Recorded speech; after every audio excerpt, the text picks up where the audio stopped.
আগামী নির্বাচনে এনসিপি একটি আসনও পাবে না, এমন মন্তব্য করেছেন জাতীয় পার্টির মহাসচিব ব্যারিস্টার শামীম হায়দার পাটোয়ারি। প্রিয় দর্শক, আগামী নির্বাচনে যদি এনসিপি জোটবদ্ধ হয়ে নির্বাচনে অংশগ্রহণ না করে, এককভাবে নির্বাচনে অংশগ্রহণ করে, তাহলে তারা একটি আসনেও জয়লাভ করতে পারবে না। এনসিপিকে বাংলাদেশের বড় কোনো রাজনৈতিক দলের সঙ্গে রাজনৈতিক সমঝোতা করতে হবে, জোট করতে হবে। যদি তারা সেটি করে, তাহলে তারা আহ, যে কোনো আসনে জয়লাভ করতে পারে, এমন একটি সম্ভাবনা আছে। কিন্তু বাংলাদেশের প্রতিষ্ঠিত এবং প্রথাগত যে বড় রাজনৈতিক দলগুলো আছে, এই রাজনৈতিক দলগুলোর সঙ্গে যদি জোটবদ্ধ না হয় এনসিপি, এবং তারা যদি এককভাবে স্বতন্ত্রভাবে আহ, নির্বাচন করে, তাহলে সেই নির্বাচনে এনসিপি একটি আসনেও জয়লাভ করতে পারবেন না বলে মনে করেন জাতীয় পার্টির মহাসচিব ব্যারিস্টার শামীম হায়দার পাটোয়ারি। তিনি তার দলের অর্থাৎ জাতীয় পার্টির মারাত্মক প্রশংসা করেছেন। 1991-এ জাতীয় পার্টি এককভাবে নির্বাচনে অংশ নিয়েছিল, কোনো রাজনৈতিক দলের সঙ্গে জাতীয় পার্টির সমঝোতা ছিল না, কোনো রকমের কোনো বন্ডিং বা কোনো আপোষ ছিল না। একেবারে এককভাবে স্বতন্ত্রভাবে নির্বাচনে অংশ নিয়ে জাতীয় পার্টির প্রতিষ্ঠাতা হুসাইন মোহাম্মদ এরশাদ, তিনি 5টি সংসদীয় আসনে প্রতিদ্বন্দ্বিতা করে 5টি সংসদীয় আসনেই বিজয়ী হয়েছিলেন। দল হিসেবে জাতীয় পার্টি 300 আসনের মধ্যে 35টা আসনে জিতেছিল। পরবর্তীতে 1996 সালে 5 বছর পরে যখন জাতীয় নির্বাচন হলো, সেই নির্বাচনেও হুসাইন মোহাম্মদ এরশাদ 5টি আসনে প্রতিদ্বন্দ্বিতা করেন, 5টিতেই নির্বাচিত হয়েছিলেন।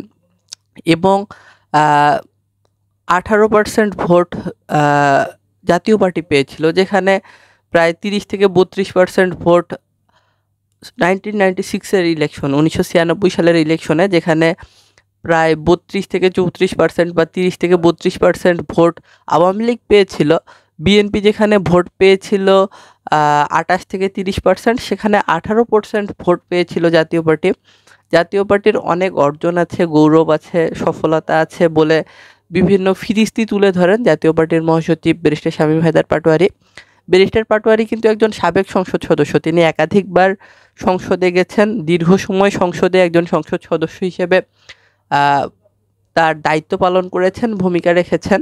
এবং এনসিপির যে সাংগঠনিক দুর্বলতা, এনসিপির একজন নেতা দাবি করেছিলেন যে নেক্সট ইলেকশনে আমরা 26শে ফেব্রুয়ারিতে যে ইলেকশনটি হচ্ছে, এই ইলেকশনে আমরা এককভাবে নির্বাচন করব এবং 300 আসনে প্রার্থী দিব এবং আমরা সরকার গঠন করব, এমন বক্তব্যের সমালোচনা করেন ব্যারিস্টার পাটোয়ারি।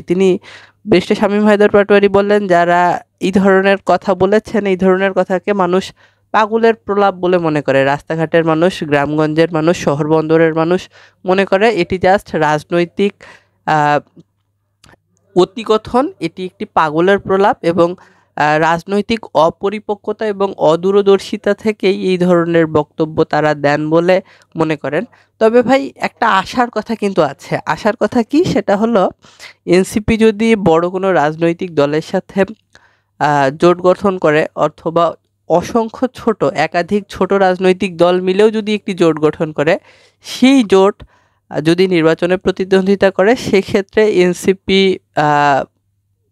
বেশ কিছু আসনে জয়লাভ করতে পারে, অথবা সরকার গঠনও করতে পারে, এমনটি হতে পারে। বাট এককভাবে স্বতন্ত্রভাবে যদি নির্বাচনে তারা কন্টেস্ট করে, দে উইল আন্ডান, তারা ব্যর্থ হবে এবং 300 সিটের মধ্যে একটা সিটেও জিততে পারবে না বলে মন্তব্য করেছেন জাতীয় পার্টির মহাসচিব ব্যারিস্টার শামীম হায়দার পাটোয়ারি।